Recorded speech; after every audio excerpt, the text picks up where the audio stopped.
Well, hello everybody. Thank you for coming to week 2. You are the guys, you are the ones that are really committed.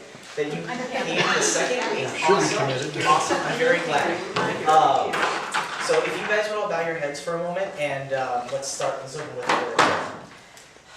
God, please open our ears and sharpen our minds as we learn ways not just to know that what we believe is true, but also ways to show that what we believe is true. In your name, amen.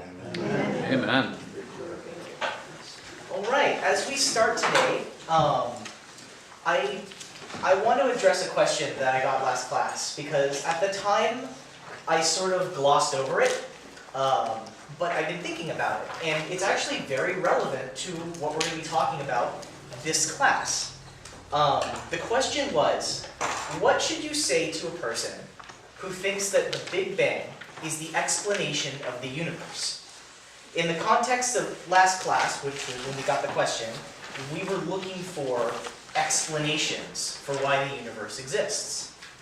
Well, do you remember what we talked about last class? We were talking about things that have an explanation that are either necessary or contingent. I think most people will agree that the universe is contingent. It has an explanation that lies outside of itself. That's what it means to be contingent. But that means that the explanation has to be external. It can't be the universe itself. It can't be any part of the universe that is the explanation for the universe. But the Big Bang, as it is posited, as the theory goes, is a feature of the universe. It's a part of the universe. It describes the initial point, the initial singularity that everything comes from. But that point is still a part of the universe. So none of that is outside the universe. So the Big Bang in itself can't be an explanation, because it's a part of the universe. You could think of it this way. If you open the hood of a car and you see that the car is running, and you want to give an explanation for why the car is running, you could say that the starter received power from the battery, and it turned the crankshaft and turned the flywheel and got the spark plugs going. And that would be perfectly fine as an explanation or a description mechanically of what's going on when the car starts. But it doesn't explain why the car is running as opposed to not. If we want to explain why the car is running, we're going to have to go outside of the engine bay and suggest that something or someone has turned the key in the ignition to start the car. And so, in the same way, the Big Bang is a perfectly fine description of the mechanics of an early expanding universe. But that's all that it is. It fails to explain why the universe exists in the first place. So in this class, and especially in next week's class, we're going to be going over some arguments that use scientific findings and evidence to support the points or the premises of the arguments that we make. So I just want to make it clear that as Christians, we shouldn't be afraid of science. While a dialogue about the proper relation between science and religion is beyond the scope of this class, I would at least like to debunk the myth that science and religion are in conflict, and that a gain for one is a loss for the other. That's not true. Science, properly applied, can be a godly pursuit. We are investigating nature. We're interpreting the book of creation, if you will. Knowing more about the nature of the universe lets us know more about the nature of the God who created it. And for the most part, I don't see very many tremendous theological difficulties involved in holding a worldview that is both biblically correct and in line with mainstream scientific deliverances about reality. In fact, that's exactly the task of a systematic theologian, to come up with a worldview like that. If you have any questions about how science and religion relate to one another, that's great. We're a little pressed for time in this class just because of all the content that we have, especially this week. But if you hold on to your question, if you have to write it down, if you have one, I will be glad to discuss it either during a break or after class or before next class or whatever. Okay, any questions on that? I'll hold on. I've got time to answer. When's the break? It'll be about 45 minutes into the class. That's what I'm planning on. Yes, thank you. So, the question on the board today is, why did the universe begin to exist? But maybe we should back up a step and question our assumptions. Did the universe begin to exist at all? Did it even begin? Or has it always existed, eternal and unchanging? Even before modern cosmology, the debate around whether the universe had a beginning was heated. This was one of the principal sticking points between the Christians of the early church and the Greeks that they rubbed shoulders with. The Christians, following Jewish tradition, believed that the universe had been created at some point in the past by God. The Greeks, by contrast, believed the universe had always existed. It had simply been put into order by the gods, and it was out of an infinite chaos that was eternal in the past. In Western philosophy, throughout the Middle Ages, this debate over whether the universe had a beginning lasted for over 1,000 years, throughout Jewish, Muslim, and later Christian scholarship. Into this fray strode the Muslim theologian Hamid al-Ghazali. I'll spell his name for you.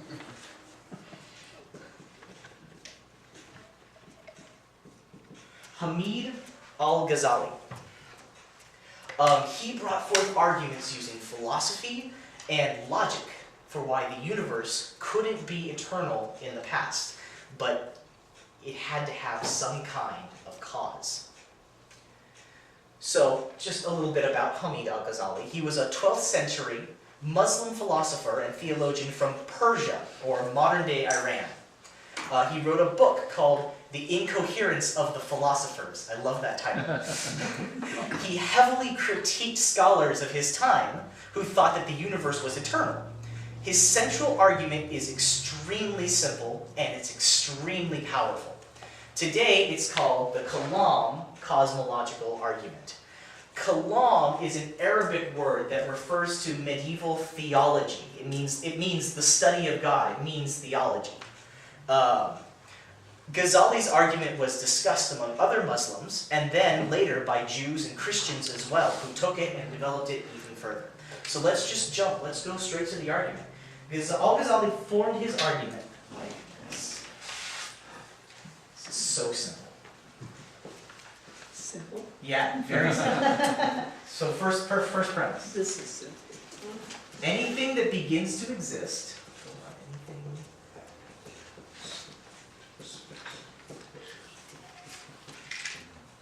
has a cause. Anything that begins to exist has a cause. Premise 2. The universe began to exist. The universe began to exist. Therefore,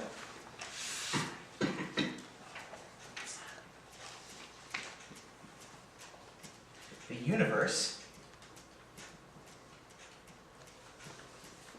has a cause. Anything that begins to exist has a cause. The universe began to exist. Therefore, the universe has a cause. This is so simple. Just look at this argument. This is equivalent to the Socrates was a man example argument that we did when we were teaching how arguments work. That's it. There's just two premises and a conclusion. So let's see if this is a good argument. Remember what we said about what a good argument is? A good argument is valid and has true premises. So let's see if this argument is valid. Well, anything that begins to exist has a cause. The universe began to exist. Well, the universe falls under anything. So yeah, the universe has a cause. This is a valid argument. It's pretty easy to see. This argument is one of the most simple, this is the most simple argument we will do in this entire class.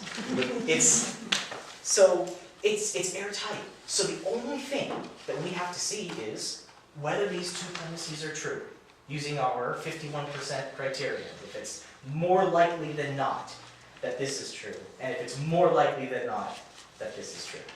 Okay? Pretty simple so far? Questions? I have a comment. Comment.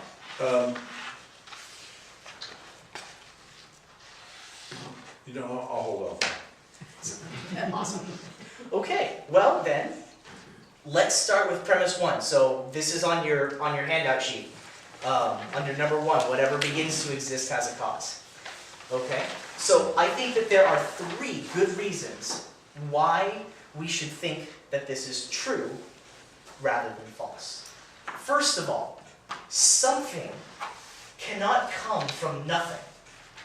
Think about it. To claim that something can come from nothing is worse than magic. In magic, when a magician pulls a rabbit out of a hat, at least you've got the magician, not to mention the hat. Right? But if something comes from nothing, there's neither a magician nor a hat. You just have the rabbit. It would come into being from pure nothingness. It would be worse than magic. But nobody believes that an everyday object like a bicycle or root beer could come into being out of sheer nothingness. So why think that the universe does? Sometimes skeptics will respond to this point by saying that there's an exception to this. In physics, there are certain subatomic particles called virtual particles, in scare quotes. They're predicted by quantum particle theory. This is just a quick overview, basically. But this is, say, space. And in this particle theory, everything is waves. And so you have waves of varying heights and magnitudes. And at when you see these kinds of peaks here, these fluctuations in the background energy, these are what we see as particles, right here. But on very, very, very, very, very, very tiny scales, you have these little kind of background fluctuations in the energy. On large scales, we can just do calculations on particles, and we don't need to factor this in. But on small scales, we have to take these into account, these virtual particles, right here. These are, hold on, let me highlight them. These right here, these are the virtual particles. They're very small, they don't have much effect unless you're doing a calculation on a small scale. And so what a skeptic will sometimes say is that these virtual particles, they seem to come from nothing. But they're not coming from nothing, they're coming from the quantum vacuum, from this wave function, right? That's not nothing. It has energy. It has mathematical structure. So you have to be very careful if someone says that something comes from nothing. My daughter used to get angry over nothing. Something came of it. That's really funny. A lot of times confusion on this issue stems exactly from that, something like what you just said. Deliberate confusion on what the word nothing means. The word nothing, let me erase this. They're virtual particles, they don't matter anyway.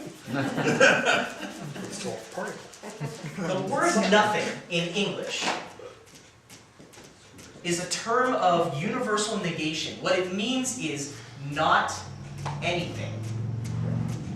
When you say the word nothing, you really mean not anything. But the problem is you can use the word nothing in place of a noun in your sentence, and that can cause confusion. So if I tell you I had nothing for breakfast today, what I really mean is I didn't have anything for breakfast today. What I don't mean is that I had something for breakfast, and it was a thing called nothing. Right. This is the setup for many, many jokes that intentionally confuse the definition of nothing. For example, who did you see out in the hall? Nobody. Yeah, he's been hanging out there a lot lately.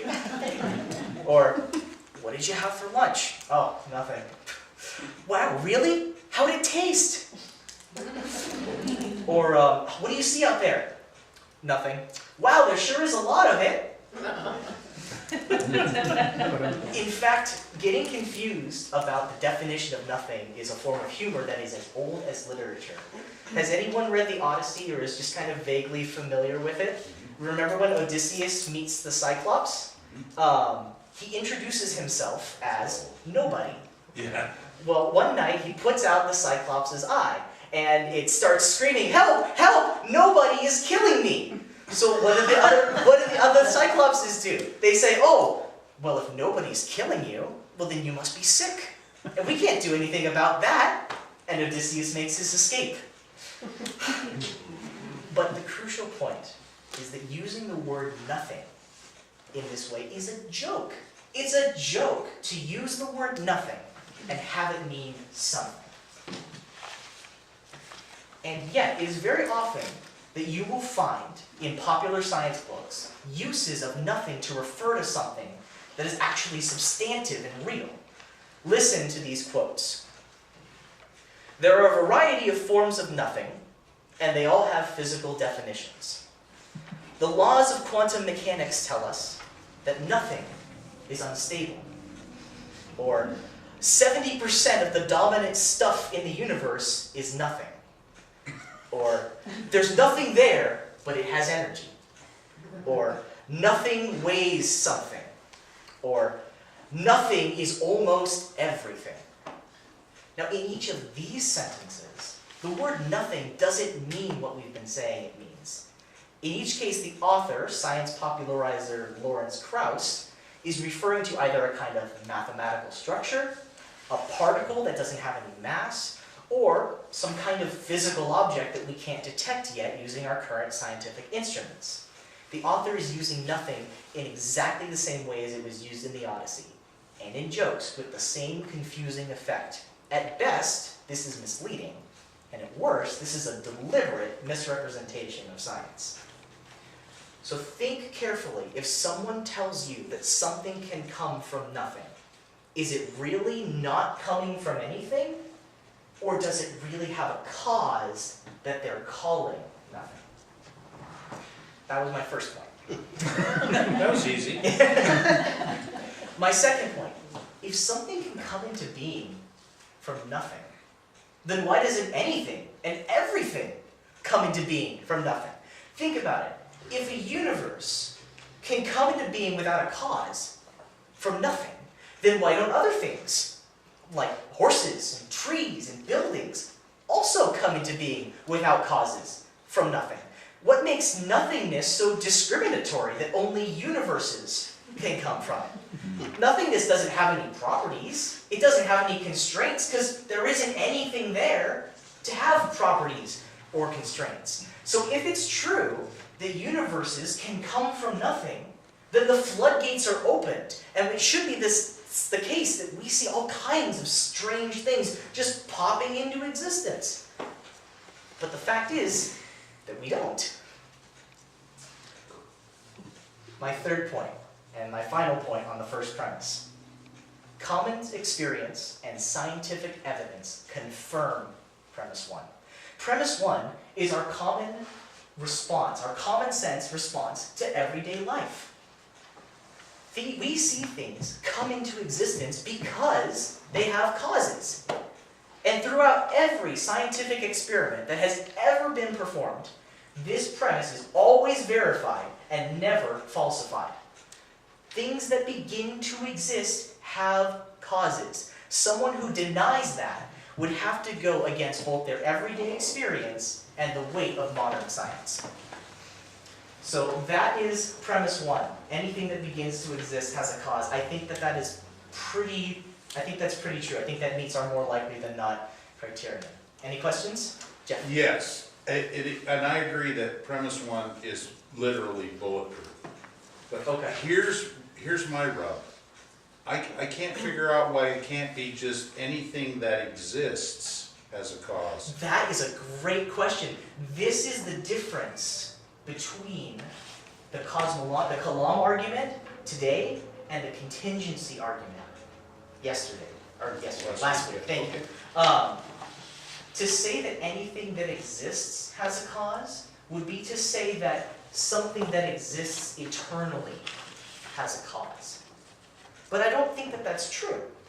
For example, I think that God, We'll never know. well, no, I think that God exists eternally, I agree. but that doesn't mean that God has a cause. That would be the only way anything that exists could not have a cause. Because the creator is. If is it doesn't have a beginning. Jumping ahead? You are jumping ahead. So, yeah. So, it's very good. That's actually what I'm going to talk about next. Okay. So, like the contingency, so by far and away, the most common objection that you'll get to this argument that Jeff just brought up is, take this premise, turn it around, and apply it to God. Well, okay, if anything that begins to exist has a cause, well, what is God's cause? Well, so sometimes like people treat this as it's a knockdown objection. It just completely invalidates the entire argument. But this doesn't actually apply at all. So again, if you'll recall last class, we had a very similar premise last class. The first premise of the contingency argument, the one that we did last class, was anything that exists has an explanation of its existence. Now, God exists, so we had to give an explanation. We said as an explanation that God was necessary. That's his explanation. But look carefully at this premise.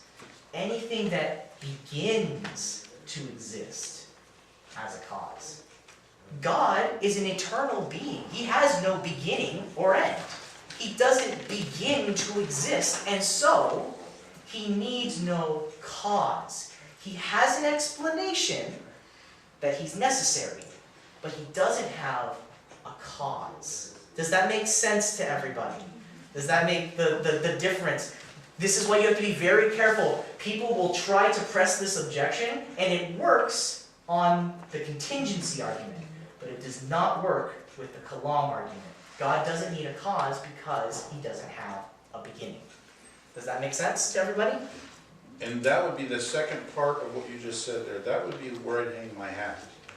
Because I'm not really all that willing to tell God how he was, because I can't know God. I can't even know what God could know. Well, when we're not trying to say what, to say that he has, a cause. That's not what we're trying to say. Good. So thank you. Yeah, Thank you please for move your, forward. thank you, Jeff. You're helping keep the pace of the class here. Okay. It's good. Okay, It's better than so sitting we all down and shut agree. up. So we all agree with premise one. That's what he's saying. We all agree that premise one is more likely than not. So the only thing that we have to investigate is premise two. Did the universe begin to exist or not? Because if the universe didn't begin to exist, or to say it another way, if the universe was eternal, then the skeptic could say the same thing that we just said in defense of God. They could say, well, the universe never had a beginning, so it doesn't need a cause. So the question, this argument hinges on whether or not the universe began to exist. And that's where I'm going to go next. That's what I'm going to start talking about here. So, what evidence could we give to say that the universe began to exist? There's two kinds of evidence that I'm going to bring forward. I'm going to bring forward evidence from philosophy, and then I'm going to bring forward evidence from science. Let's start with the philosophical evidence first. This is going to be, flip the page over, this is the second premise on your handout.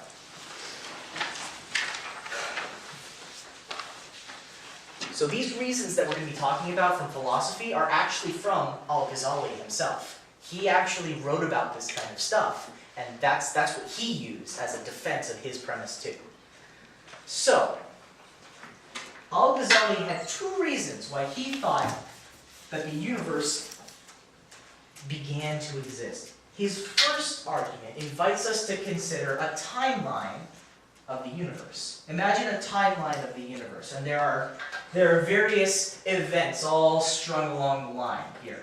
Just, I don't know, the stuff is happening. Various events, things going on in the universe. Al-Ghazali argues that if the universe is infinite, in the past, therefore, if the universe is infinite in the past, then that means there must be an actually infinite number of these past events. If these are all on the line, if this line goes out to infinity, there's going to be an infinite number of these events going out to infinity. But, he says, if an actually infinite number of things can exist, there are various absurd situations that you can draw out of that. And in philosophy, if you can take an assumption and draw an absurd situation, cause a self-contradiction, draw an absurd situation, that means that the assumption is wrong. So Al-Ghazali's argument is saying, if there are an actually infinite number of events in the past down this line, then you get absurd results.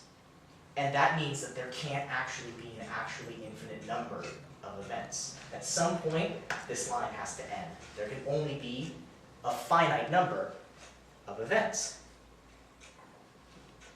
So that we understand our terms here, let's talk a little bit about infinity. Are you guys excited? Because I'm excited. I'm really excited. I've been looking forward to talking about this a lot. You like that calculus guy too. Calculus, actually, that's really interesting because this has some interesting implications for calculus. I want to first draw a distinction between two kinds of infinity. You've got two kinds. There is potential infinity. The speaker.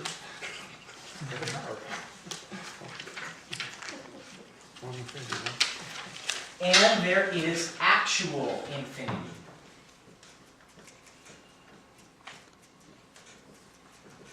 Two kinds of infinity: potential infinity and actual infinity. Al-Ghazali had no problem with a potential infinity of things. It's only when you get to an actual infinity that things start to get a little strange. So, what's the difference? What's the difference between them? When we say that something is potentially infinite, we mean that infinity is a kind of ideal limit that we can endlessly approach, but never quite get there. There's a math joke. An infinite number of mathematicians walk into a bar. The first one orders a beer. The second one orders half a beer. The third one orders quarter of a beer. The next one orders an eighth of a beer. The bartender says, I get it, and pours 2 beers. It's a math joke. That's your last statement? The bartender says, okay, I get it, and pours 2 beers. Oh. If you add up 1 plus a half plus a quarter plus an eighth, all the way to having it every time down to infinity, you get 2. But the problem is you can never actually add an infinite number of things. You can only get closer and closer and closer and closer. Think about a ruler. If you have a ruler, you can divide it in half. You can divide it in quarters. You can divide it in eighths. You can divide it in sixteenths. You can divide it in 32nds. You can keep on dividing however many times you like, but you can only get, you can only kind of approach infinity. You can never actually get there. You could even say that if I approached infinity, I would get to the very end. You would say, if I actually went to infinity, I would get to the very end. But you never actually go to infinity. That is potential infinity. Mathematicians use the lemniscate sign, that's really bad, hold on. They use the lemniscate or the lazy 8 sign. That is potential infinity. That's what mathematicians mean when they say this lemniscate sign. They mean potential infinity. You're going to infinity as an ideal limit, but you're not actually at infinity. You're growing towards infinity. You're adding items into a set one after the other. You're counting to infinity, but you're never actually there. That's what potential infinity is. By contrast, an actual infinity isn't growing towards infinity. It's already there. An actual infinity is a quantity. It's a number of things that's greater than any finite number. we write this number, this quantity for actual infinity using the Hebrew letter Aleph. I'm going to use the, hold on. Okay, this is, I apologize if anyone actually speaks Hebrew here or reads Hebrew. That's kind of what it looks like. It's the Hebrew letter Aleph. It looks kind of like a funky X. Yeah, to me. So we use this number when we talk about the number of things in certain sets. So for example, take the set of counting numbers. That's numbers starting at 1, 2, 3, 4, 5, and on. How many numbers are in that set? Well, it's infinite. But it's not growing towards infinity. All the numbers are already in the set. The number of numbers in that set is actual infinity. It's Aleph. Give me one moment. Are there any questions so far about how potential and actual infinity work? Would you believe me if I said there's a way to do math with actually infinite numbers? It's a field of math. It's a field of math. I'm going to write it down in case you can see. There's a field of math called transfinite arithmetic. Transfinite arithmetic. It lets you add infinity to a number, and you usually get back infinity, obviously. Infinity plus 1 is just infinity, right? Well, as it turns out, there are multiple different types of infinity. This is fun. If you just took the number of numbers in the set of that set that we had, the counting numbers starting at 1, 2, 3, 4, 5, that number of numbers is what's called Aleph null. Mathematicians put a little 0 next to it. If you add in all the decimals, it turns out you can use transfinite arithmetic to show that the set of all the decimals is larger than Aleph null. It's another one we call Aleph, we put a little 1 underneath it, we call it Aleph 1. It's a larger kind of infinity. There's infinitely more decimals than there are counting numbers. So all I'm trying to say is that we can actually do math with these different types of infinity, and when we add sets together, we can use transfinite arithmetic, to tell us how many numbers are in the set.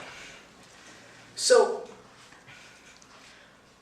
when Al-Ghazali talks about infinity, he says that you get absurd results if there are an actually infinite number of events. I think you can see that there would be an actually infinite number of events if the universe has existed forever.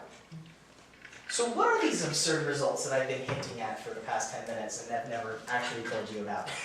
What are these absurd results? Well, let me share with you an illustration. This is one of my favorite illustrations. It's called Hilbert's Hotel. It was thought up by the German mathematician David Hilbert. The point of Hilbert's Hotel is to show the absurdity of having an actually infinite number of things. So, imagine, and maybe you don't have to imagine, let me draw. Imagine a hotel, okay? I'm just going to put some rooms in here. I'm just going to divide this hotel into rooms. Sure, that works. Imagine there's a hotel, and in every room, there is a guest. It's a hotel, every room has a guest. It's full, it's all booked up. Someone comes up to the hotel, and they want a room. Well, the manager has to turn away and say, sorry, there's no vacancy. All the rooms in the hotel are full. And so the guest has to be turned away. Well, instead, imagine the hotel is infinite. There is an actual infinite number of rooms in this hotel. And they're all full. Every single room has a guest in it. There's an actually infinite number of guests. no vacancy. Now, what happens when someone comes up to the front desk and asks for a room? No problem, says the owner of the hotel. He takes the person in room 1 and asks them to move to room 2. He takes the person in room 2 and asks them to move to room 3. He takes the person in room 3 and asks them to move to room 4, and so on, all the way down the infinite line, all the way down. And at the end, room 1 is open. And the guest can check in. We changed the Christmas story. That's a good question. What happened to the last guest? There is no last guest. We can do this because every room has a room after it. Every room has a room after it. So every person can go to the next room. And the person in the next room can go to the next room. That's why we can do that. So, don't worry. Don't worry. It gets worse. It gets worse. Okay, so we're back to a full hotel. Now imagine, instead of a single guest, imagine a party of guests comes in. And this isn't any ordinary party. This is a party with an actually infinite number of people. Wow. Surely a hotel, even an infinite one, could not accommodate an actually infinite number of new arrivals. If it's full. If it's full. But the manager says, no problem. He takes the person in room 1 and asks them to move to room 2.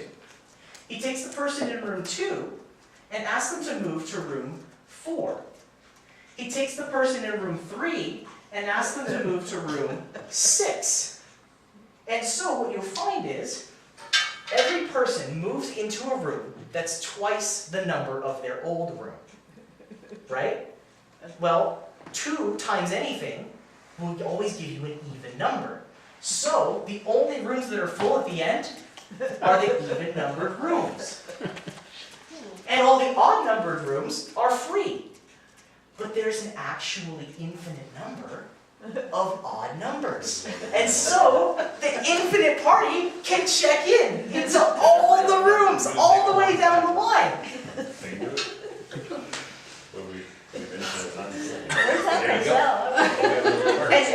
And now think about this. And now, so quickly, very quickly, think about this. The number of people in this hotel still hasn't changed. The number of people in this hotel is Aleph null. It's actually infinite. Even after we shove another actually infinite number into the hotel, it's still the same number of people. Is this crazy? Yes. We're just getting started. What would happen if people started to check out of the hotel? Imagine that your infinite party, imagine if your infinite party is done with their vacation. They're done. They're gonna leave now. So they check out of all of the rooms, all that they're in, which is the odd-numbered rooms.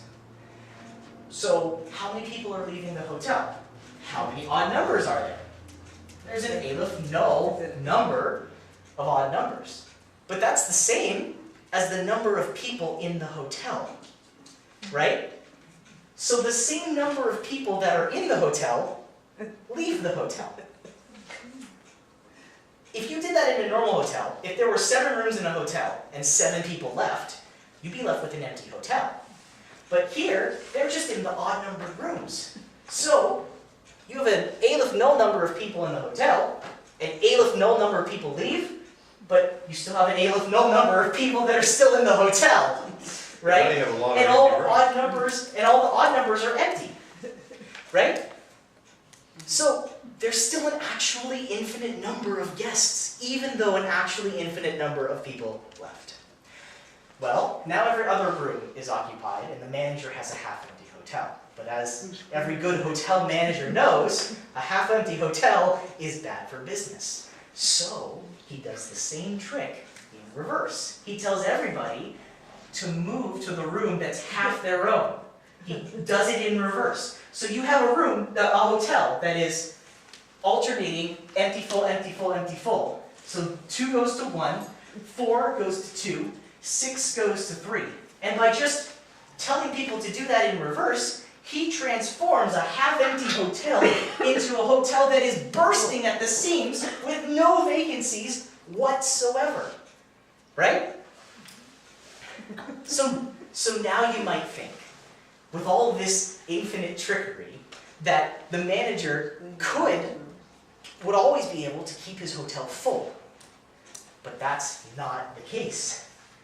What would happen if everybody except the people in rooms, oh gosh, I don't know, 1 and 2 left? Notice first of all, that if everybody except the people in rooms 1 and 2 leave, that's an actually infinite number of people.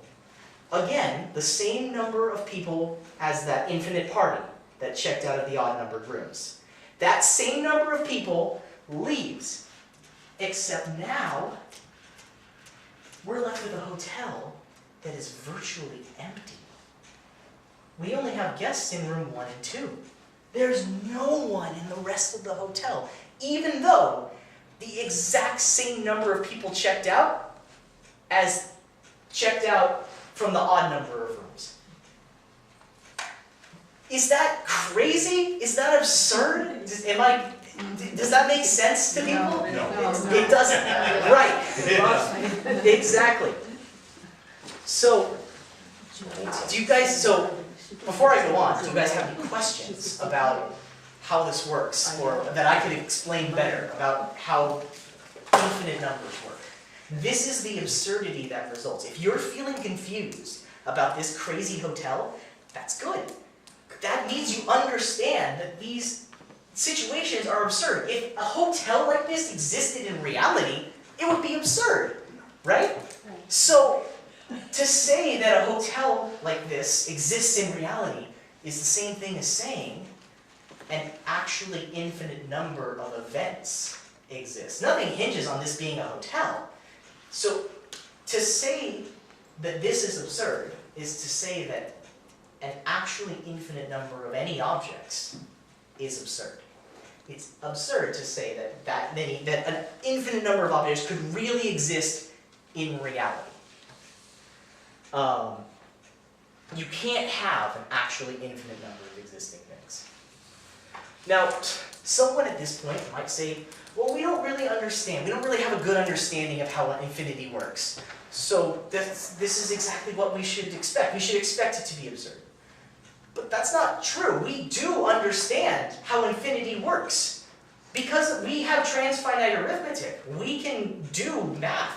And when it's done right, we constantly use it. Mathematicians constantly use transfinite arithmetic to give us answers that are consistent.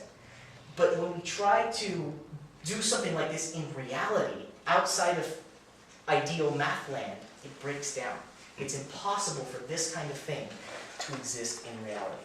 This is the first point of evidence that we have that the universe began to exist. Because if the universe is eternal, there's an actually infinite number of events. But that would be to say that we could have a Hilbert's Hotel in real life. Does that make sense? Okay, perfect. So why don't we take our break? Let's do 10 minutes, and we'll meet back at 7:25. So that's our first point in support of premise 2, that we couldn't have an actually infinite past, because that would have an actually infinite number of things. Here's a second point. This is still on philosophical reasons to reject an actually infinite past. Here's a second point why we couldn't have that. Because you can't count to infinity. Imagine trying to count to infinity. You go 1, 2, 3, 4, 5, and you keep counting, and you keep counting, and you keep counting, and you keep counting, but you never actually get to infinity. You never actually get there, because every number that you count has another number after it. So you would never get to infinity. But now consider the flipped problem. What if you met a person on the street that claimed to be counting down from infinity? He says -3, -2, -1, 0. Whew! Boy, that took a long time. I'm sure glad I finished. But this seems crazy for the exact same reason that you couldn't count up to infinity. Because before this person could count to -3, he'd have to count -4. But before he could get to -4, he'd have to count -5. And so on and so on and so on. Before he could count any number, he'd have to count the number before it. So he couldn't even have begun counting. Right? That doesn't make any sense.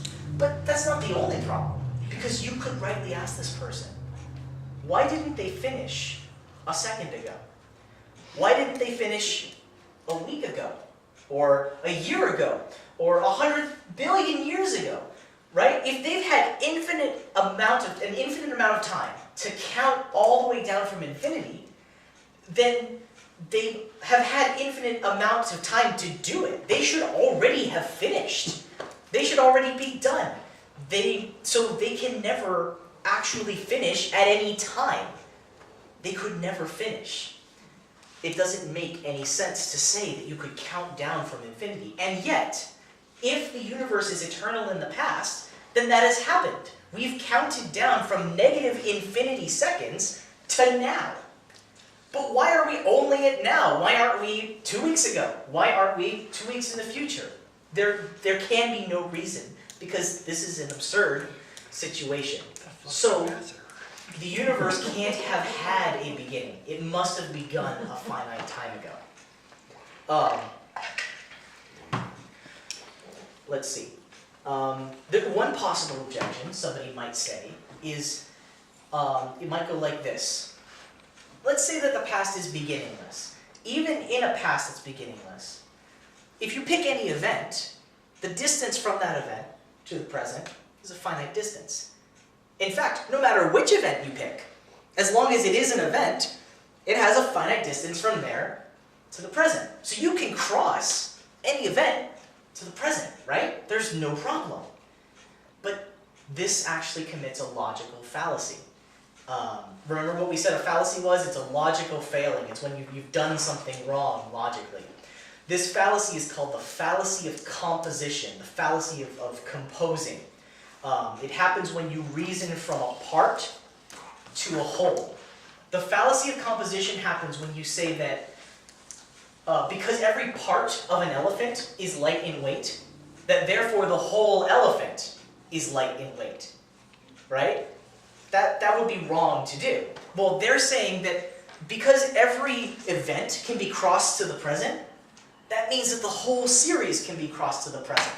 That's not true. It's true that any event can be crossed to the present, but what we're asking is if the whole infinite series can be crossed to the present. So that objection commits a fallacy. And even if you could count down from infinity past to the present, we would get absurdities, just like we saw with Hilbert's Hotel. Let me share an illustration again with you. Let's say we have Saturn and Jupiter that are planets that are orbiting the sun. So you've got the sun here, and you've got Jupiter kind of in here. Let's put it, I don't know, in an orbit that looks like this. And then you've got Saturn farther out in an orbit that looks like this. This is obviously not to scale, and it's, not very correct. But let's just say, for the sake of argument, that Jupiter, whenever it completes 2 orbits, Saturn completes 1. So every time Jupiter goes around twice, Saturn goes around once. So let's make a chart. I don't have much room. Let's do... You got a whole board over there, too. I do have a whole board over here. Thank you, Rob. Let's make a chart. Let's make a chart. Jupiter with a J, Saturn with an S. Every time Jupiter goes around twice, Saturn goes around once. Jupiter goes around 4 times. Come on. 4 times, Saturn goes around twice. Jupiter goes around 6 times. Saturn goes around 3 times. And on forever. Can you see that if these planets keep orbiting, the difference between them gets bigger every time? it constantly gets bigger. Saturn is constantly falling farther and farther and farther and farther behind Jupiter, right? Right? The number of orbits that Jupiter makes is always greater than the number of orbits Saturn makes. But let's assume they've been orbiting from infinity past. Now how many orbits has each one made? The answer? Jupiter has made Aleph null orbits, and Saturn has made Aleph null orbits. They've made the exact same number of orbits. The exact same number. But doesn't that seem crazy? As Jupiter and Saturn orbit, Saturn gets farther and farther and farther behind Jupiter. In fact, if we went to infinity, Saturn should be infinitely far behind Jupiter. And yet somehow when we go to the actual infinite, it catches up all those orbits. That doesn't make any sense, right? Do you guys have questions on this? Why? Yes, Rob. So since Saturn is half, it rotates half as many times as Jupiter, right? Right. So is there a reason why that wouldn't be Aleph null divided by 2? What is Aleph null divided by 2? Aleph null. Aleph null, exactly. That's what transfinite I arithmetic figured is I wasn't for. the only one thinking that, so... That's exactly, no, so transfinite arithmetic, if you do the math, you get this, because Infinite divided by 2. if you keep adding, if you keep counting to infinity, this is obviously going to infinity. Well, if you go to actual infinity, this will be infinite, right? So Saturn keeps falling behind, but it catches up all of the orbits. Yes, Jeff? So do all Aleph nulls always have exactly the same quantity? Yes, you're asking about something called cardinality. Aleph null is a cardinal number. It means it's a quantity. And yes, Aleph null is a certain quantity. It's infinite, and Aleph null has the same cardinality as Aleph null. Every time it's used? Every time I use Aleph null, it's the same quantity, even though we get to it using different methods, right? Okay, excellent. So that is Al-Ghazali's second reason why you can't have an infinite universe, a universe that is eternal in the past, because you get these weird absurdities. You get Hilbert's Hotel, you get Saturn and Jupiter, you get counting to infinity, but it doesn't make sense. It just doesn't make sense. So that is the philosophical evidence for premise 2. Are there any questions in general about the philosophical evidence for premise 2? Good, that was a great question you asked. I want to say, one of the interesting things about this is the philosophical evidence is valid no matter what science tells us about the universe. No matter what the current scientific mainstream model is, no matter what they'll tell us in the future, this evidence remains valid. So, of course, that starts to beg the question, well, what does science tell us about the universe? Does science tell us that the universe began to exist, or does science tell us that the universe is eternal? Well, that is our next source of evidence for premise 2, that the universe began to exist. This is the third page of your handout if you're following along.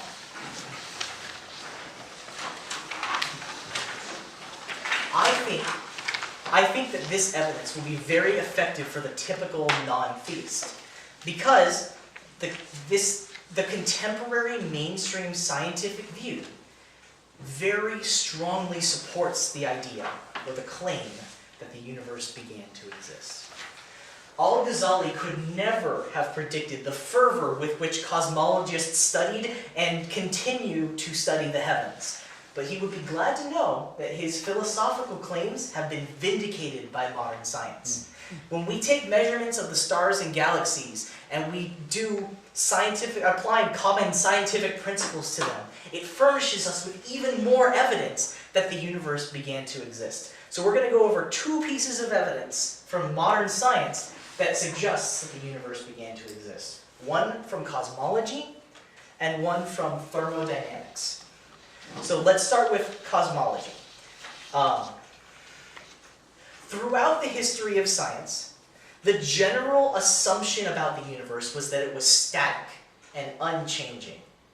Now, of course, things in the universe changed.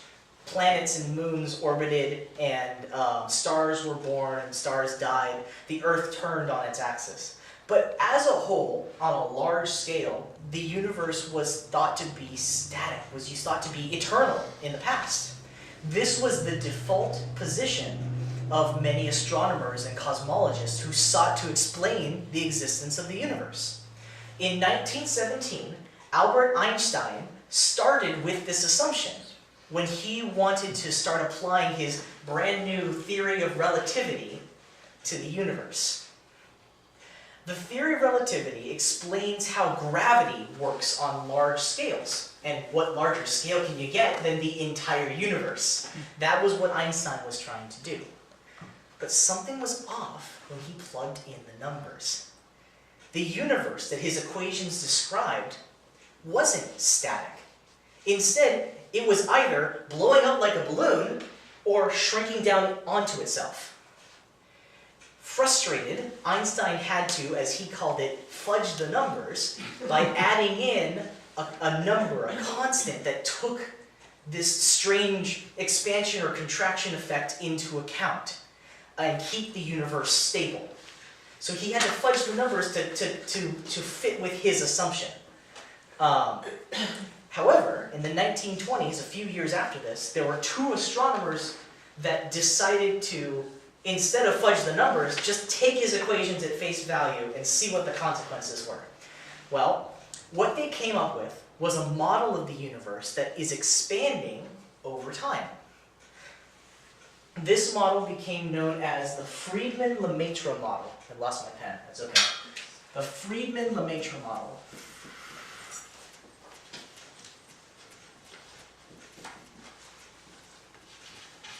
Or, colloquially, the Big Bang Theory.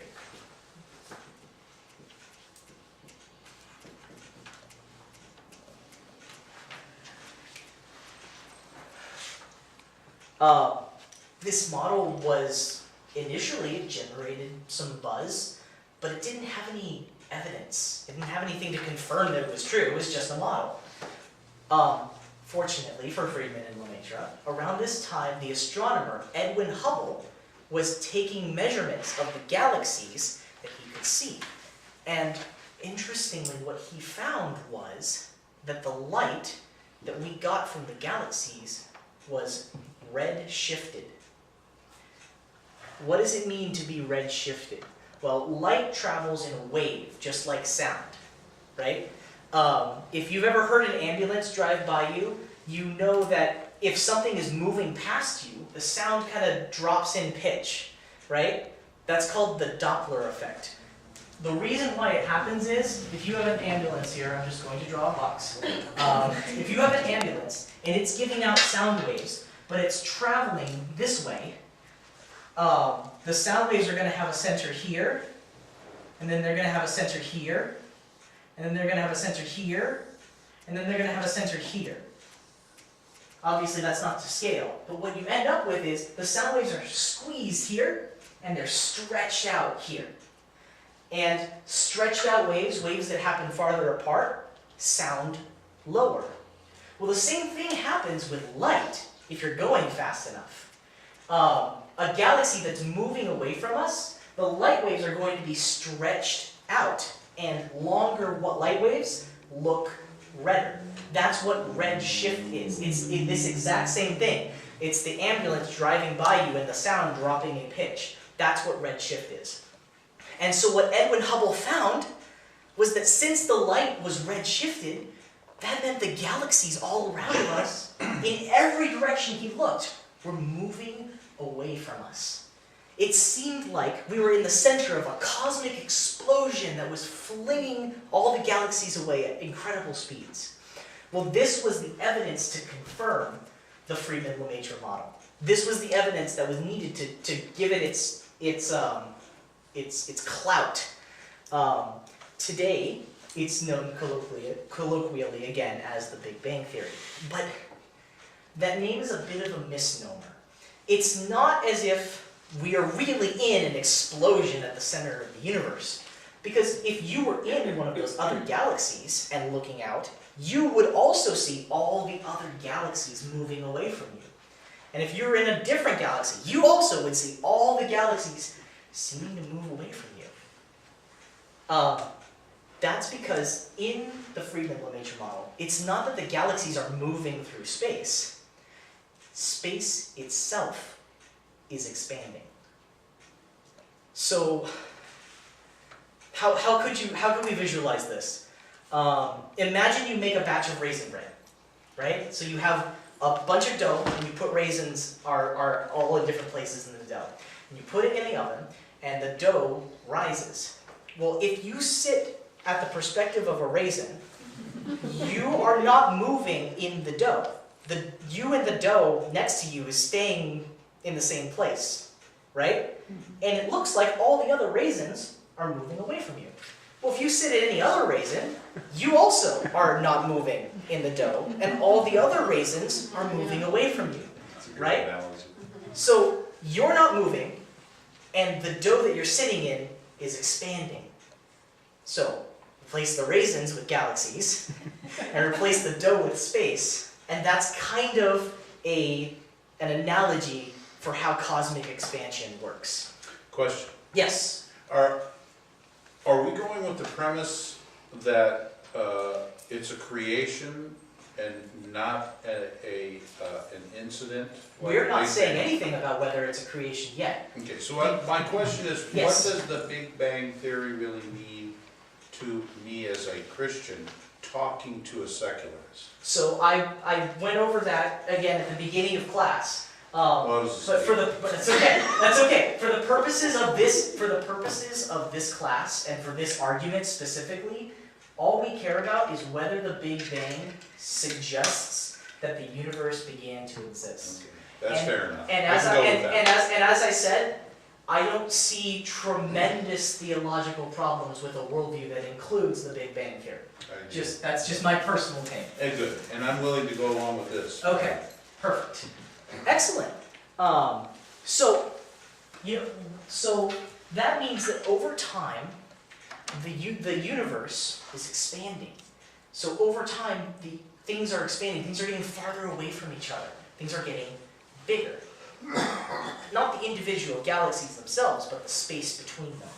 So in the future, everything's going to be a little farther apart. But that also means that in the past, everything was a little closer together. And farther in the past, everything was even closer together.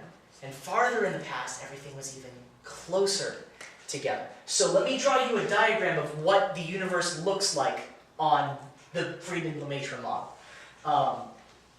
Now, in real life, space is 3D, but I'm also going to be including time, and I can't draw a 4D figure, so I'm going to ignore one of the space dimensions, and we're going to draw a 2D universe with time. So let me draw 3 axes here, 1, 2, 3, and then this right here is our universe in present day. It looks like a circle. So here is, let me see, space, and time. So today, at some time, this is our universe. So it's a circle. It looks like a circle. But if you trace time backwards, everything kind of shrinks a little. Everything gets a little bit closer. So we'll draw another disk that's a little smaller and farther down the time axis. And if you go even farther back, everything gets closer together. And so you draw another disk that's farther down on the time axis. And so now, let's connect them. Let's connect with a line. Got right there. So, over time, the universe expands outward. But if you trace back time, the universe gets smaller and smaller and smaller and smaller until everything, the distance between all the galaxies everywhere in the universe, is 0. It all comes back to a singular point right here. That is what's called the singularity. It's a singular point. The singularity.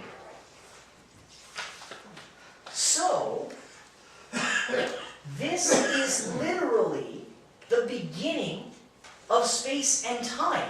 There is no, notice, there's nothing before this. There is no time before this. You can't extend time to go farther through. You can't extend it through the singularity. This just is literally the beginning of space and time. That's what the Big Bang Theory proposes. It proposes that at the beginning, about, 13.8 billion years ago, at the beginning, there was a singularity. And that after that, the universe began to expand. But there is nothing before it. Using the not anything definition of nothing. There isn't anything before it. So the Big Bang Theory states that the universe began to exist. It did. There's the beginning. We can point to it. It's right there. So, the question is, of course, is this model correct? Well, we have good evidence for it. We have Hubble's observation that the universe is expanding. There's other good evidence in the form of there are certain elements that are present in very high quantities that aren't made, except in conditions that are close to a singularity. So we have good evidence that the Big Bang Theory is the correct model of the universe, scientifically speaking. But it's not 100% correct. There are some small alterations we might need to make. Like, for example, as you get closer to the singularity, you get closer and things get smaller and smaller, Einstein's equations start to break down. They don't work anymore. You have to start using quantum mechanics. But no one's really sure how to take quantum mechanics and fit it together with Einstein's equations. Have any of you seen the Big Bang Theory?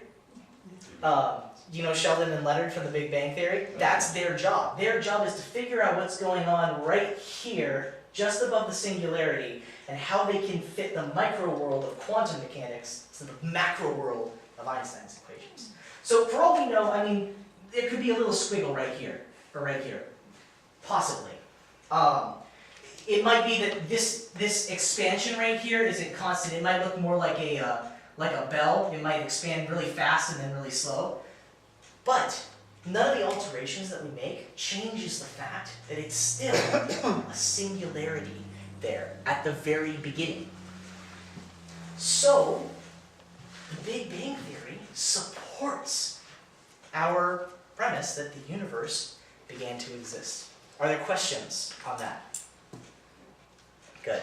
Why is everybody looking at me? Oh, I was going to say, Okay. bringing Big Bang Theory with artificial intelligence, the similarity to artificial intelligence. Okay, that's a different thing than the artificial intelligence singularity. That's something else. That would be a singularity in the other direction. Okay, so that's our evidence from cosmology. Cosmology tells us the universe had a beginning. That's amazing. Science tells us that the universe had a beginning. Now we're going to go over some evidence from thermodynamics, which I am really excited about because as an engineer, thermodynamics is my bread and butter. I do thermodynamics all day, and I don't love it, but no, I like it. So, thermodynamics is one of the best understood fields of science. In fact, many scientists call it a closed science because there are almost no advancements made in thermodynamics today. There are 3 basic laws of thermodynamics, but for our purposes, we only care about the second law, which is that a closed system will tend to move towards a high entropy state. Let me write that down because I know that you're going to want to have a visual for that. I'm going to call it 2LT, second law of thermodynamics. A closed system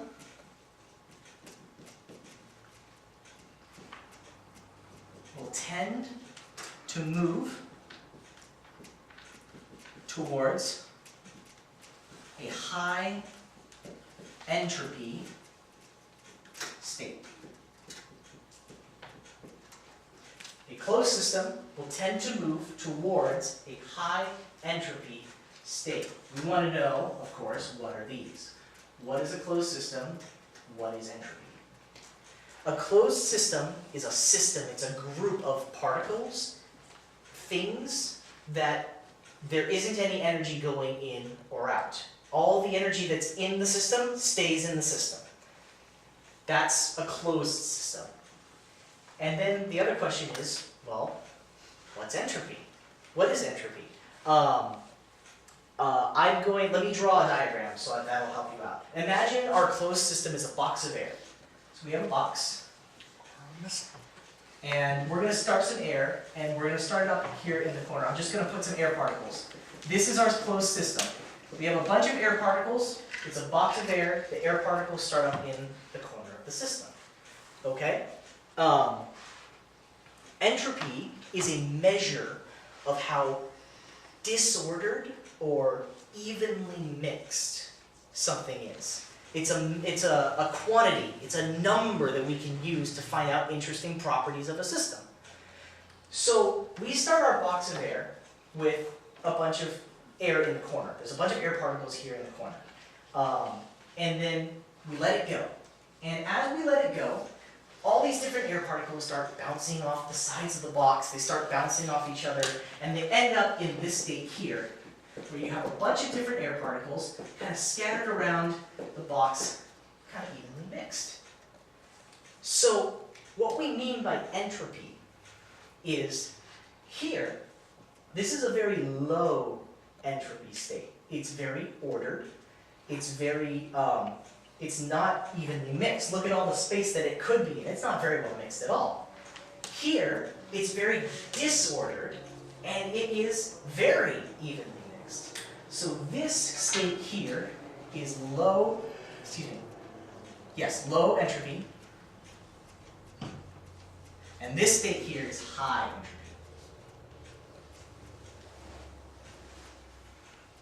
And what the second law of thermodynamics says is that if we don't put any energy in here, this will always tend towards this.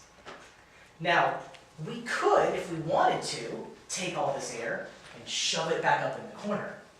But it wouldn't be a closed system because we have to put energy into the system by compressing it. That's what we mean when we talk about entropy. Why? So why is this true? Why do things tend towards a high entropy state? Well, there's a lot of ways that I could draw a box where all the air is just kind of scattered around, right? There's lots of different individual places that each air particle could be that on a large scale would look evenly mixed. But there aren't as many ways that I could draw the air clustered up in the corner of the box. There are relatively few ways that I could do that. And so since the air particles are moving randomly, it's tremendously more likely that they're going to go into one of these states as opposed to one of these states. So because it's so much more likely, this is what we tend to see. It tends towards this kind of a state. Now, there's nothing stopping all of these air particles from happening to just go into the corner all by chance. But that's so tremendously unlikely that it almost never happens.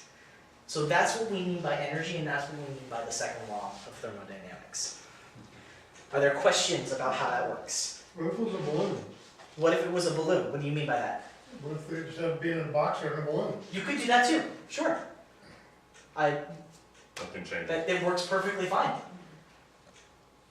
Yeah, the air, when you push the air into the balloon, it looks like this. The first moment the air comes out of your mouth, and then it spreads evenly throughout the balloon and puts an even force out on the edges of the balloon. So it works perfectly fine. So, as we go from low entropy to high entropy, we approach a highest entropy point. We approach the highest entropy state. The highest entropy state is called equilibrium. Equilibrium happens when the air is all the same temperature, it's all the same pressure, it's all the same density. It's completely, fully, evenly mixed. At equilibrium, no more changes happen. It's as fully, evenly mixed as it could possibly be, and there is no change after equilibrium. So we can think of the universe, we can think of the entire universe as a closed system right? We can think of the whole universe as a closed system because there's no energy going into or out of the universe. The universe just includes all the energy that there is. So the universe is a closed system. But if it's a closed system, the second law of thermodynamics applies to it. And so over time, the entropy of the universe increases. All of the order in the universe, which is the differences between hot and cold, the different densities of different things, all of the differences between high pressure and low pressure, all of that is usable energy. Eventually, all the usable energy starts to even out. Hot stars give their heat to cold planets. There are nebulas that have hydrogen gas in them, and eventually those just kind of spread out and they dissipate. And eventually all the stars will run out of the energy. And all of the usable energy in the universe will become evenly distributed. Everything will have the same temperature. Everything will have the same density. Everything will have the same pressure. Over an extremely long time scales, all the matter in the universe will equalize to a state like this. Eventually, it will start to break down into gases, and then into individual atoms, and then into individual subatomic particles. They'll be evenly spaced out throughout all of space, going out forever. We will be in complete equilibrium. No further change is possible from this state. This is called the heat death of the universe. It occurs when the universe reaches its ultimate equilibrium. And since the second law of thermodynamics is inescapable, so too is this final state. Questions about the heat death of the universe? Yes? Heat death? Heat death. Death. Yes. And the heat death is? The heat death is when the universe hits equilibrium. It hits its highest entropy. Now the question. Hold on. Yes, please, sorry. everyone. Yes. But the assumption you're having us make is that the universe is a closed system. Yes. I had But trouble with that. If it's a closed system, Mm-hmm. how can it keep expanding? And That's how a can other really- universes not, who are also expanding, not have an effect on That is a good question. Save that for after class. We're really pressed for time. That's a really great question. I will talk to you about that after class. And if you're interested, stay after class. Sorry, did you have a question, Jeff? I didn't, I'm just scratching my neck. Okay. Okay.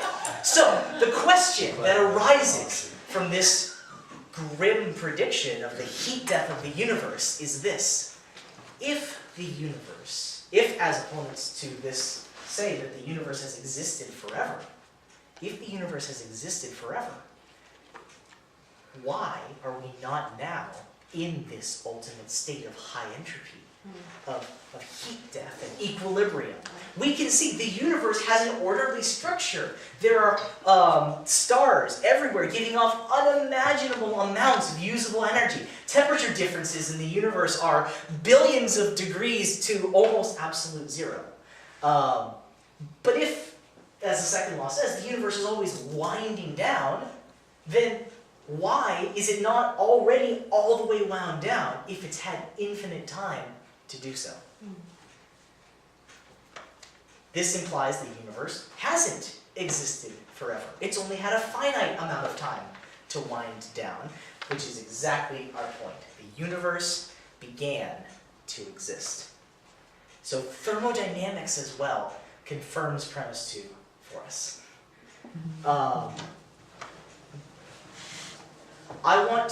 There's a lot more that I could say on this subject, but we're actually about to break here. There's one more thing I would like to do, however, to point out before we end this class. And I want to do a quick analysis of where we've gotten. So, we have shown it's more likely than not that anything that begins to exist has a cause. It's more likely than not that the universe began to exist. So, the universe has a cause. But what could this cause be? What is it like? Obviously, we as Christians know what the cause of the universe is like. But how could we show that to someone? Well, it seems inscrutable, but it's actually not terribly difficult. All we have to do is think about the situation that we're in. Think about, what does it mean to be a cause of something? If something causes something else, if the universe has a cause, then the cause can't be anything inside the universe, because then the universe would have caused itself, right? You can't have the cause of something include something from the effect, because that would be circular. It would be causing itself.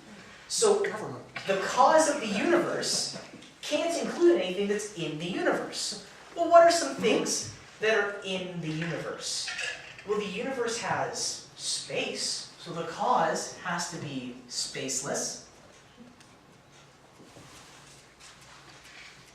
If something is spaceless, then that means it can't be material, because material things exist in space. So if something is spaceless, then it also has to be immaterial.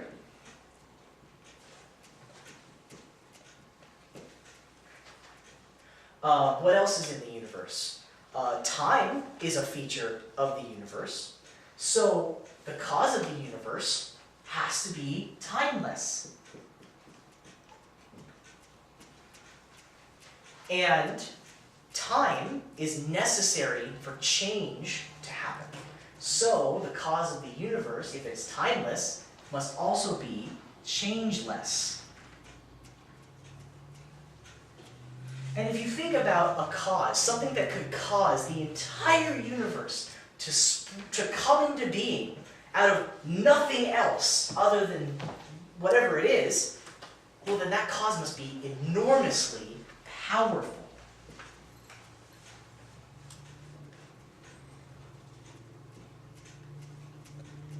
So we have a cause that is spaceless, immaterial, timeless, changeless, and enormously powerful. Well, what could that thing be? What kinds of things are, well, let's look at these four. What things are spaceless, immaterial, timeless, or changeless? I can only think of two things that fit this description as a terrible race. There are two description things. It could be an abstract object, like a number or a concept, or it could be a mind. Or if you don't like the word mind, you could substitute a soul. Whatever the part of a person, the person part of a person that makes decisions, that it endures. So these four things could fit either an abstract object like a number or a mind. But here's the problem. An abstract object can't be enormously powerful. By definition, abstract objects can't cause anything. They can't be powerful. The number 7 can't cause anything, so it can't be powerful. And so, we eliminate an abstract object as an option, and so the cause of the universe must be a spaceless, immaterial, timeless, changeless, enormously powerful mind. And I don't know about you, but that sounds a lot like God to me. Does that make sense? Any questions on that second part analysis of that? Excellent. All right. So this was a very long segment. We covered some very, very mind-bending concepts. I'm glad that you all stuck through it. And so for next class, we're going to be talking about an argument based on design.